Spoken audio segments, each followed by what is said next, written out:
Welcome back. You're listening to the Divided States of America show. I am your host, Marlon Gardenera. This is episode number 30.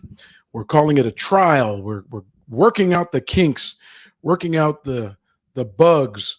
Since I'm your director and producer and host and writer and any and everything else you need to be to make this thing go, we're working on making it better. I appreciate the feedback we've received from you.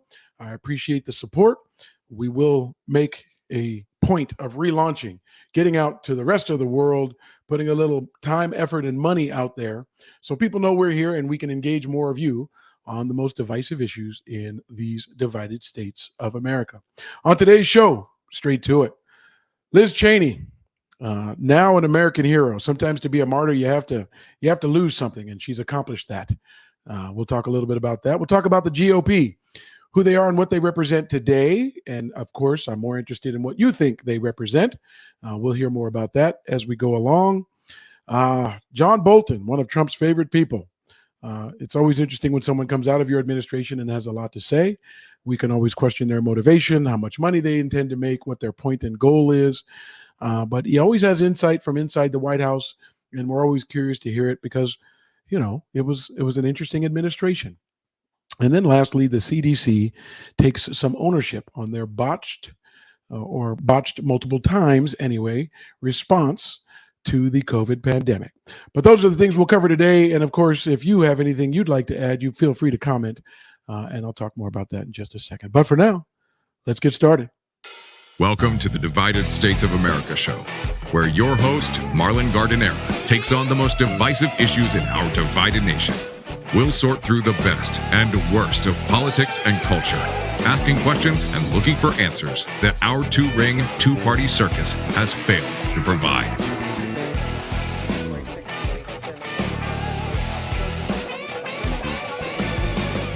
Trump may have cost her that seat. Our chief Washington correspondent, John. All right, the video started a little soon, but I'll take care of that. One of the things that I have to figure out as we evolve this show, as we get our feet firmly planted in the ground with a clear picture of what we want to do, who we want to be, and how we want to present what's happening, is the topics that we cover.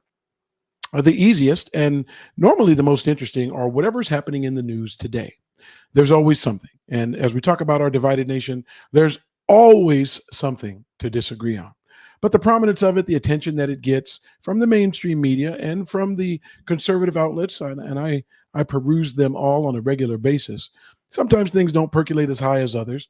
So there are what I would call slow news days. Now, obviously, the people impacted by the news that's happening wouldn't necessarily call it slow, wouldn't necessarily think it's not a big deal. But when that happens, you can't see it. I don't have my other camera on.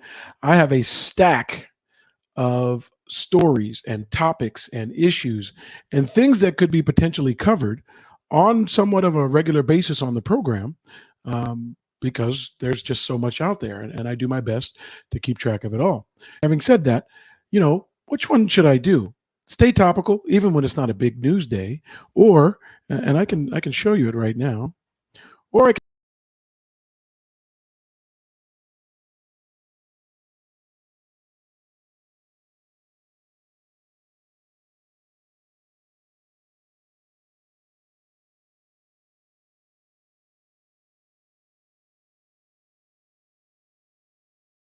it's greatly needed as we, again, try to decide exactly what road we go down and sharing information with all of you on a regular basis. All right, back to what we know we're going to talk about. Liz Cheney. She lost in her primary. It was expected. Big loss, a resounding loss.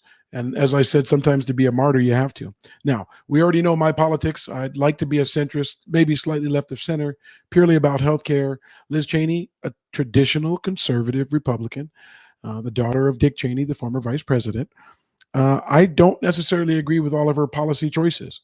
I wouldn't call her an extremist, but I think some of the choices that she would otherwise make wouldn't be in line with mainstream America, but that's okay. And that's standard for both people on the left and the right. So it's not as if we have some political alignment that makes me a champion for the issues that resonate with her. That's not the case. More so, she's taking a stand on principle. And she's making her stand very clear. And I get the sense that whatever her stand is, she's going to make a point of putting it in front of all of us over the next few years. And I think that could potentially be a good thing, a really good thing.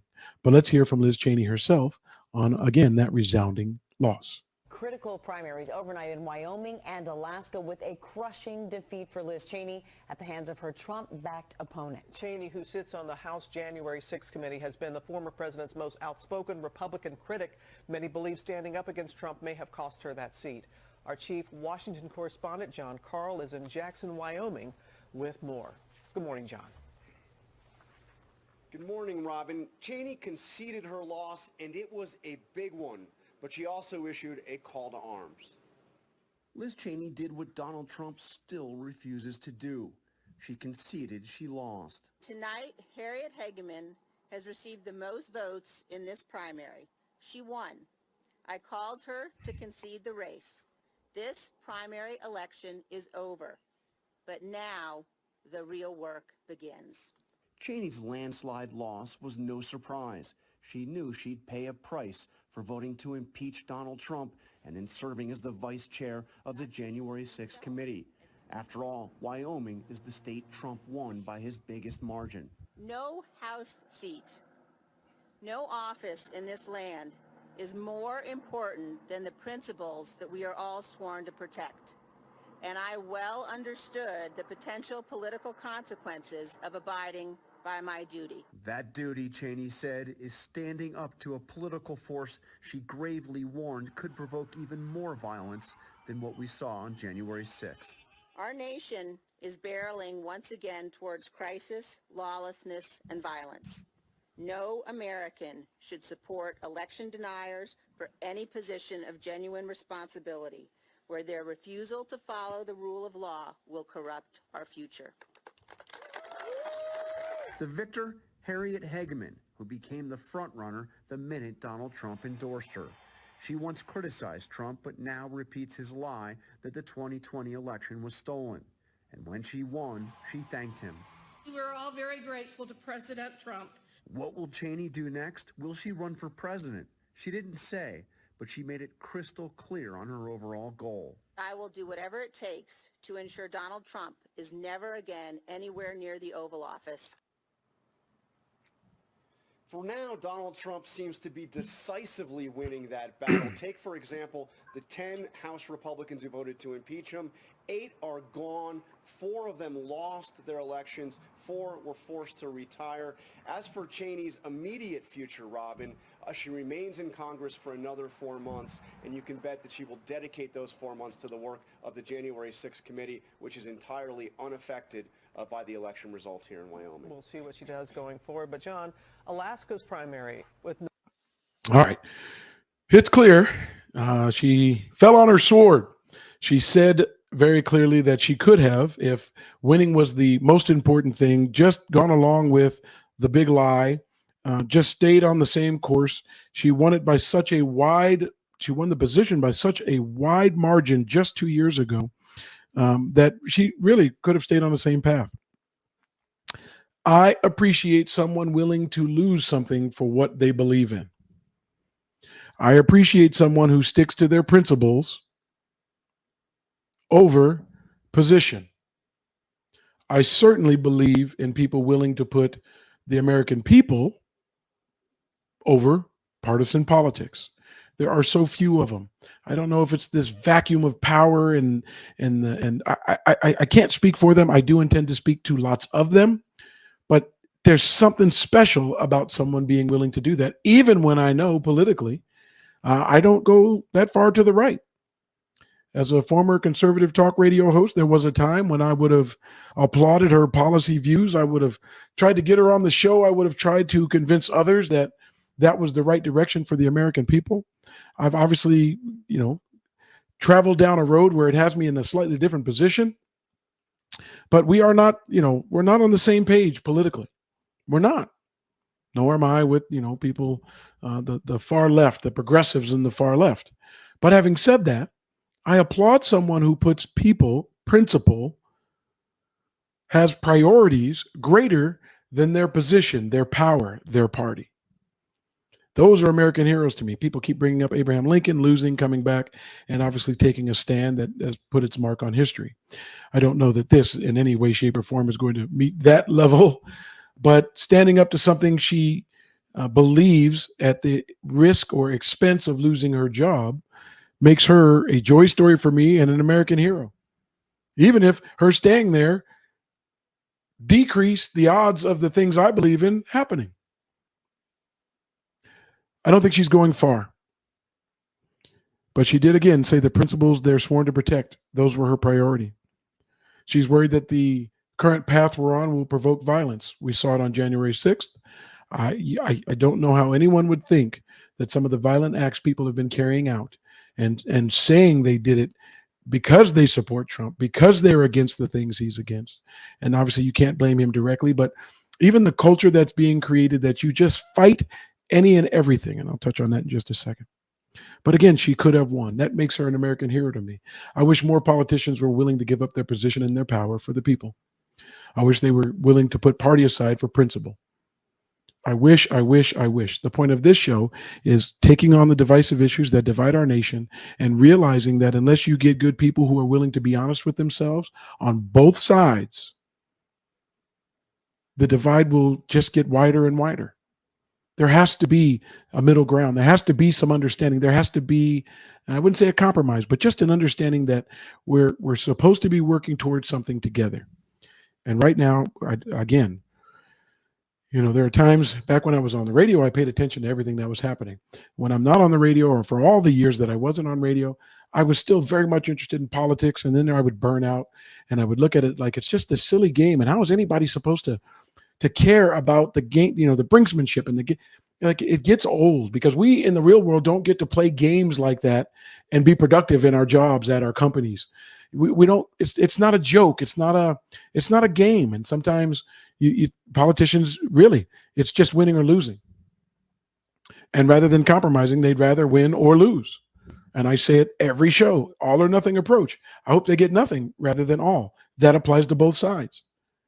I promote the idea and the concept of a third party. We've talked about the forward party. I'm not jumping on board with a party. I want to be here in the middle and be able to say, hey, what does the left and right, because those institutions are going to exist, but I really would like to see someone in the middle and say, all right, well, what's going to put either one of those viewpoints over the top? Or what compromise is going to get us further along, not relying on the two-party system and all of the ridiculousness that comes with it? Which leads to the next topic, the GOP. I remember what the grand old party meant to me. I remember what being a Reagan Republican looked like. I remember my beliefs. I remember coming on the radio and talking about them. I remember arguing with people who didn't agree. And I remember thinking, why don't they understand? What am I missing? And clearly, I was younger. Now I understand that we're all missing something from the other side, and we don't spend enough time talking and listening. Again, that's the point of what we're trying to do here. We are here. It is the Divided States of America show. Weekdays, noon Pacific, 3 p.m. Eastern, YouTube Live, Facebook Live, and Twitter. You can catch previous episodes, and we've had 29 others. You can catch previous episodes at any one of those places. Just search for the Divided States of America show or use the DSA show in just about each of those, and you'll find us. And you can take a look at some of the topics that we've covered. But in this one, let's go on to the GOP or the Trump party. I listened to a report earlier today where they called it the grievance party. It's not as if they're talking about or making crystal clear the policies they would like to allow, for instance, the market to deal with climate change. Or the market-driven, because the grand old party has long been known for their desire for the free market to dictate the terms of many things, their desire for businesses and people who have, in their eyes, pulled themselves up by their bootstraps and started companies and created job opportunities to get the benefits and opportunities to allow that to happen more and to build the foundation from there. So where's their market-based approach to healthcare? I can't criticize it. I don't know what it is. I can't criticize their desire to get rid of Obamacare. And I think it was like 50 times they tried to do it. They tried to do it when Trump was in the White House. They tried to do it when they had control over the House and the Senate, but they couldn't agree. So today, as I look at the party and remember the things that I used to talk about as a conservative talk radio host, Where is the policy to counter or to even begin the discussion of a compromise from the grand old party on these issues? What it appears to look like, and I know this shifts when the Democrats are not in the White House. I know the obstruction of the other party to make them look bad, not make progress, even though that means the American people don't get progress. I know the attempt is there by both parties when the opposite is in control to convince enough people see how bad it is, put us back. Again, making the us versus them matter more than the we, the people. But where's the market-based solution for healthcare? Where's the alternative to Obamacare? Where is the better transition plan down the path of climate change? Not the argument that it shouldn't exist, not the argument that all the scientists are wrong, not the argument that if all the consensus that they have on particular topics, the 2 or 3 people over here who say all of that is false should be trusted and the consensus shouldn't be. Where's the conservative policy to guide the American people, our politics and our culture the other way? And because to me, that's a starting point again to have an actual compromise. It looks like more now of a grievance party. They did this, they did that. This is wrong, that's wrong. We hate all government. And I said this the other day. Okay, when you succeed and you get rid of the trust in every level of government, who takes charge then? How do things get done then? What does it look like when you've convinced the American public that law enforcement, because they went after Trump, not because they serve us in any other way, but because they went after Trump, what does it look like when we defund the FBI, like Marjorie Taylor Greene said? And I was never for defunding the police, so that correlation is a moot point with me. What does it look like? And if it's a party of grievances, what does it look like if you get everything you want? Because right now the grievance is really any aspect of government that goes against Trump. So I'm curious how that looks and what we would have on the other side of that. I'm interested in people who are Republicans telling me who and what the Republican Party looks like, feels like, acts like to them. What changes would they want to see? Would either party like to see a more moderate version of themselves, or do, because they scream the loudest, members of those parties want more to the right and more to the left? Those are questions for you. Those are things that you can comment on. Feel free to comment in our Facebook group. That tends to be where there's quite a bit of chatter. Facebook.com/The DSA Show. You can obviously leave a comment on YouTube. The comments are right there in front of you. When you leave comments on YouTube, I can see them. I can add them to the show. We can talk about them live. And obviously, Twitter is a venue where you're always free to leave your commentary. You can find us at twitter.com/The DSA Show or at The DSA Show. Our tag is pretty consistent across all of the social media platforms where much of the discussion occurs. Which then leads to John Bolton. John Bolton is no fan of Donald Trump. We've seen the tit for tat. We've seen the attempts to discredit. But one thing that I can appreciate is a perspective inside the White House. What we have to do is filter on our own how far in any one direction or how biased or slanted any one of these opinions are. It's kind of like listening to television news.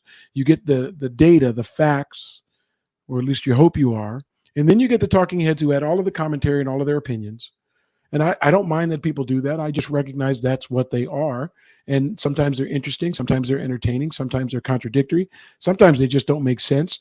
And what you hope is that they have something or someone who can moderate it or give an opposing point of view, and they can get to a conclusion, and maybe not getting each other to change their minds completely, but you've heard the counter arguments to the points that people have. So you have to take John Bolton with not a grain of salt, but with a filter, so that you can determine when you think he's just sticking it to Donald Trump because of his dislike, or when he's giving you a nugget from inside the White House that others are in a position to collaborate. Here's what John Bolton had to say about Trump files. That's what I'm calling it. Not Trumpgate, it's Trump files. Because there is more coming out on the story every day. And the story isn't so much what Trump did. Again, it takes a life of its own when the excuses are thrown out there, and we've heard it all. Trump claimed the FBI, DOJ could have gotten all of the documents that they wanted. They just had to ask. But that flies in the face of the fact that there was an affidavit signed that the DOJ and FBI already had all of the information. Clearly, they didn't. They found 11 sets of additional documents. We don't know what they are. The argument is occurring as to whether or not the affidavit for the search warrant should be released. The DOJ is saying, wait, there's classified information in there. There's information that could impact the results of the investigation. And we understand Trump doesn't mind if that information is put out there, but we're still conducting an investigation. And in most cases, they don't release all of that in the middle of an investigation. And sometimes if the investigation gets to an end and they don't press charges, they still don't release it for the integrity of the person. Again, Trump has said he didn't mind that happening. So in this case, there's still that issue. But the primary issue is that the Trump administration, or Trump himself, has said, and all of the people that speak on his behalf have said, that the FBI and DOJ are no longer credible. And again, what happens if everybody starts to believe that? Where do we get law and order from? What does it look like if everybody is against him? I don't know that Trump could ever convince everybody, but he makes compelling enough arguments that the lives of FBI agents, DOJ, the judge who issued the warrant, they've all been threatened. I can't believe that a U.S. president could lead Americans to want to do harm to other Americans. I'm not saying civil war, but harm at all. It's amazing. Now, abortion rights, abortion foes would say that there are many presidents who didn't mind doing harm to babies. That point is not lost on me. But the rhetoric that we use against our systems, our departments, our methods of governing, what does the other side look like? And has anybody taken that into account?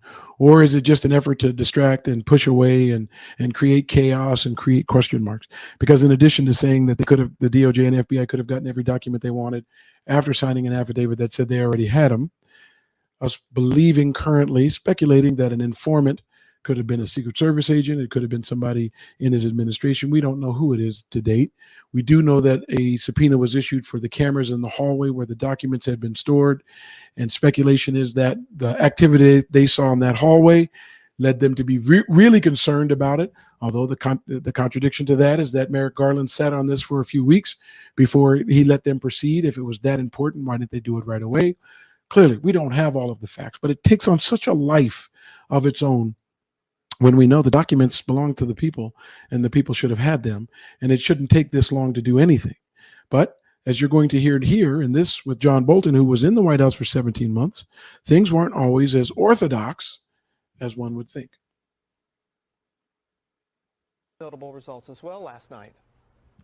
Sorry. Wrong one. Tonight, exclusive new details about how classified documents may have ended up at Mar-a-Lago. The president had a habit of asking to retain sensitive documents. And from time to time, he did that, and we didn't know what happened to them.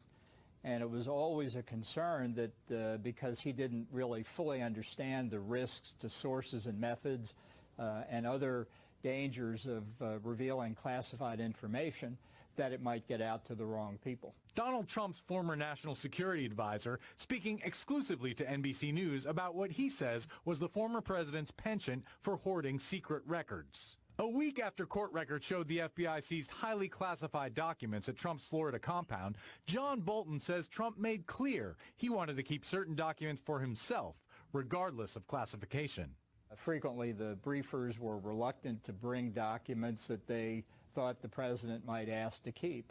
Other former senior Trump aides telling NBC News the president's approach to presidential records was slapdash and ad hoc, and he had little regard for state secrets. Trump once tweeted out what Bolton and a former senior intelligence official say was a highly classified photo of a damaged Iranian missile site. And, as NBC News reported at the time, provided classified information to Russian officials in the Oval Office. 3 former officials with first-hand knowledge said Trump would regularly show uncleared people a highly classified set of letters he exchanged with the North Korean leader.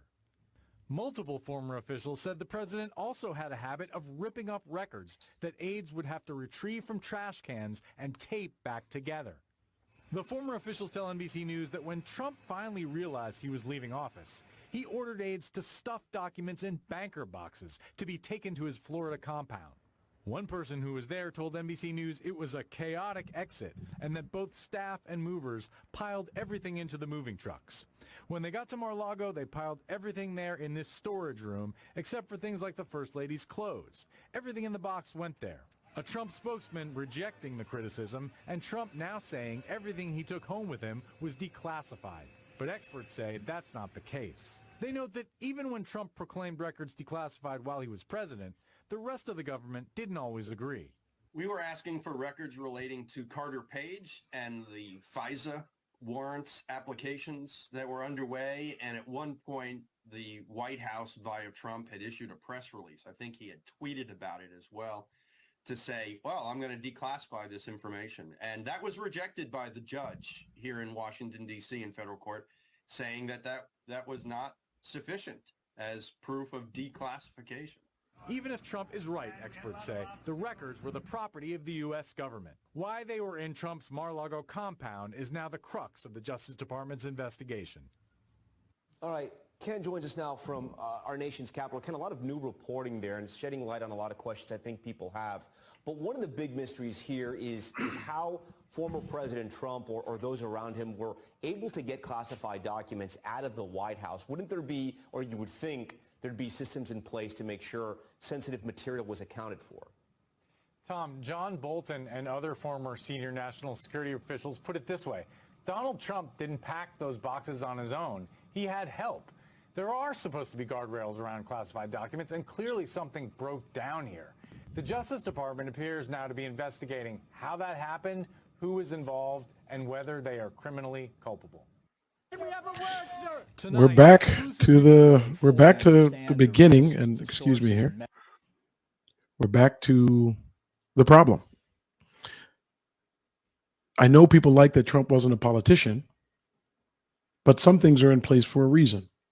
And the idea of showing classified documents to people who are not cleared to review those and just using the answer, oh, well, I'll declassify them, means that I could make a public records request for that classified information that was only declassified to I don't know, let Trump show off documents. And when Bolton says that he didn't appreciate sources and methods, you don't have to be a politician to appreciate the people who risk their lives to get America the information it needs to protect itself. But as we see in the case of Wyoming and Liz Cheney, there is a cult of personality following. And again, if it were purely my choice, this show would be filled with Trump supporters every day, all day, explaining those things. Not because Trump may run again, not because Trump could win, not for any reason, because a couple pundits said today, hey, folks, the fear of Trump running is great, but Joe Biden already beat him. And people certainly have very strong opinions about Joe Biden, but, being not maybe the strongest candidate, he still beat him. Different discussion. Having said that, I really want to talk to Trump supporters. I really want to understand the appeal. I saw the reaction when a woman suggested that it might be because he's white and people feel empowered. I really want to understand the appeal because there are other things we've heard besides the DOJ and FBI could have gotten the documents if they asked, even though there was an affidavit that said they already had them all. He claims the documents were planted by the FBI. I'm sure there are cases where the FBI has done unscrupulous things. The FBI are human beings, so they're going to do what humans do. But to automatically try to get all of your supporters to believe the FBI is, again, as a part of some conspiracy, and even the FBI agents who would identify themselves as Republicans, they're all in on it. They all participate, and they're all against Trump, even though I guarantee you many of them voted for him. But they put all of that aside for these grand conspiracies like planting documents. If someone did, they should be arrested, tried, jailed, do what you have to do. There is no exception for anybody to do those things. I'm not looking to make an exception for anybody, but those things have to actually occur before you can claim they have occurred. Or better yet, can you imagine going into work? Joe walks by and says something completely outlandish about you, and your boss fires you. I know California is an at-will state. You don't need a reason to fire people, no more than they need a reason to quit. You can create contractual relationships, and you can do all other sorts of things. But Joe walks by and says, you are lack of a better term, pedophile. And your boss goes, pedophile, you're fired. You find out a couple of days later, Joe was joking. Joe wasn't telling the truth. It's not true. There's no evidence. You haven't been accused. There are no victims. Can you imagine a society where everybody's response to everything that happens to them was to make something up? That'd be a problem. And what does it look like if we actually get everybody to distrust the FBI and the DOJ? There's a process to deal with those accusations. A little evidence would be great. Then there was a claim that the documents were covered by attorney-client privilege. The DOJ and FBI are set up to filter out documents that could meet that criteria. It happens. You get all of the documents. You don't sift through every single one of them on site. You take the documents, you look at the ones that are applicable, and you get rid of them. You cannot use them. They will not be presented in court. It's just the way it works. We're upending the systems that have helped make us great for one person. We are trying to get American citizens to stop trusting any and everyone who questions in any way, shape, or form one person. It makes me think people want an authoritarian leader that tells them what to do, and somehow that feeling projects strength and comfort. They want to be pulled along, and anything goes as long as that person they feel good about is the one doing the pulling. The other side of the authoritarian government or leader is that what if the other party gets one too? And they stop using the normal processes and they start saying things that we know to not be true, but they convince enough people to do it that violence erupts. That's where we are politically in our country. That's where we are with the rage and the hate. That's where we are. And fortunately, most of us get to ignore it because the riot's not happening in our city or our town right now. But when it's your business, you're going to look up and think, boy, what could we have done? What should we have said? How could we have moderated this? What needed to happen to make us go forward instead of sideways, up, down, backwards, blowing things up, burning things down, fighting each other, because that's where we are. It's not all doom and gloom. Like I said 1,000 times, the average person gets up, goes to work. They're not affected by it. You can literally avoid all of the details of what's happening in politics. Sometimes it's going to percolate to the surface, but for most people, they don't have to be knee deep in it. For those of us who are actually interested in it, obviously we're going to talk about it. But that disconnect or that gap between the average American life and the horrors of politics, thank goodness it's there. But that apathy allows so many people to run uncontested and so many incumbents to just win, regardless of what their record was. I just can't speak to how we got here because I don't have enough answers and explanations from enough people to understand why they back what we're experiencing. Why anyone would still believe, despite 60 courts, that the election was stolen. It's almost as if the only evidence you have is Trump said so, and his other supporters said so. So we're just going along with it. I don't know where the evidence is. I don't know how culture could be pulled by one person that much, except in places like Russia and Venezuela and all these places that they normally associate with communism and socialism. Although there's a direct correlation between the idea of wanting a strong leader and letting that leader bend the rules and change the rules and accommodate themselves. Because I think there are a lot of people who are letting Trump do that. And he certainly thrives on the idea that it's all about him and the rules don't apply. It's unfortunate. These aren't standards I could allow my children to maintain. I have higher expectations of my children, and quite frankly, you do of yours too. So I'm always trying to understand what benefit you get that is far greater than the principles you sacrifice, the principles you teach, you show others that you're willing to put aside to support Donald Trump. I don't question your ability to support him, and I am truly interested in what your thoughts are on why. I'm missing something. I don't have the answers. I don't support him, so I need to hear from people who do to get a better understanding or a clearer picture of where that comes from for them. Not for me, for them. And remember, in the story we just showed, a court has already rejected the idea that President Trump can just say the words, I declassified them, so they're declassified. I'm not talking about the risk. There was a picture he showed. He tweeted once. It was a classified document that our intelligence was worried people would then assess and analyze to figure some things out. He said he declassified it. That's the only qualification. Don't we want more? Don't we expect more? Don't you expect and want more from Biden on classified documents? Do you think if he was tweeting out classified information, the right would be sitting back silently saying, oh, it's okay, he declassified them? It's a sad state of affairs. We allow things from our leadership that we would not allow in our house, would not tolerate at work, would not tolerate in our schools, but our standards disappear depending on who they need to be applied to.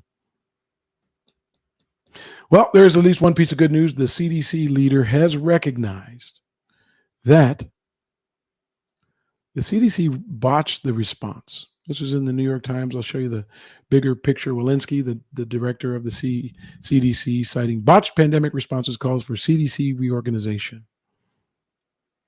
Well, there's a whole lot of people out there saying, well, common sense said things should have been different. And I shared that America failed on the COVID response. There was a time when we would unite around a common enemy and we would tackle it and we would overcome. We didn't do that on COVID. We had a line right down the middle and people denied the existence of it. Then they denied the deaths that were occurring, and then they minimized the deaths, saying they were just old people as if they don't matter anymore. And then they said that they're not taking the vaccine and people continue to die. And it was just an ugly situation where America showed that we are not united against a common enemy. Maybe a war would do it, but a war against a pandemic that killed more people than the last 3 or 4 wars combined, we didn't unite to tackle that. Well, part of that dissension, part of that divide was the CDC and their ever-changing standards, and us not necessarily understanding what they were based on. And sometimes you just thought, could they do a survey of some people and run the policy ideas that they have by? I don't know the leadership structure or the strength of the people whose voices were heard the loudest that allowed the policy to hit the streets, because sometimes you'd look back at it and you'd think to yourself, this just doesn't make sense. It just doesn't make sense. Who's in charge? What are they doing? How do they come to these conclusions? Well, the current leader of the CDC recognized that credibility issue and has called it botched and has said it needs to be reorganized. And this is the opposite of the Trump supporters going after the government. This is government accountability. It always takes too long. It always goes too slow. And far too often it doesn't happen at all. So one of the things that I have to do is when it does happen, you got to point it out. Had I been doing the show in the throes of COVID, at least the earlier days, I too would have been calling out, let me get this straight. You want us to do this and this, but you're leaving this out, and that doesn't make sense when you factor in these two things. It was never ending. And it did hurt the CDC's credibility. And I know the CDC is successful at resolving or dealing with a number of issues every single day to our benefit. But yes, most Americans judge people by that one thing that didn't go right. I'm sure the CDC has done millions of things right, but they're going to have to face the music for what they did wrong with the COVID response. And as one of the leading voices in it, if America failed, they failed. I'm just glad they have a leader who recognizes that. And far too often in government, again, there's no accountability. It's too big. Their paychecks aren't based on their performance. It's based on the taxpayers paying. And since the taxes are going to be collected, they're going to keep their job and everything is going to be fine.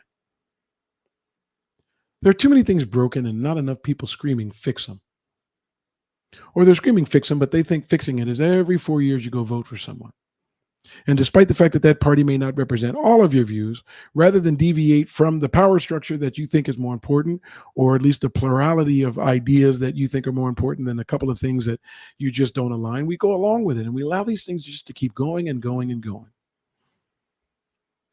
I don't mean to get biblical. You know I'm a man of faith, but I will say this. We reap what we sow. If this is what we put in, there's no question about what we get out. We can't always point the fingers at politicians when we are the people who put them in place. We have a responsibility, an obligation to do better on our side so that we can expect more on the other. And the other side in this case being politicians. So we started with a politician who fell on her sword. had to actually lose to become the martyr I think she'd hoped to be. She was asked directly if she was going to run for president, and she fumbled around a little bit and said she had that was something she needed to decide. So it certainly gave the impression she was considering it. But we need more people who are willing to put principle over party, the American people over being in power. We covered the GOP and the fact that it's the party of grievance, not policy, grievances. We saw Trump with his policy. He was always clear. But I don't know where the GOP is today on, for instance, the market method of dealing with healthcare, the marketplace's response to dealing with climate change, as opposed to just resisting everything.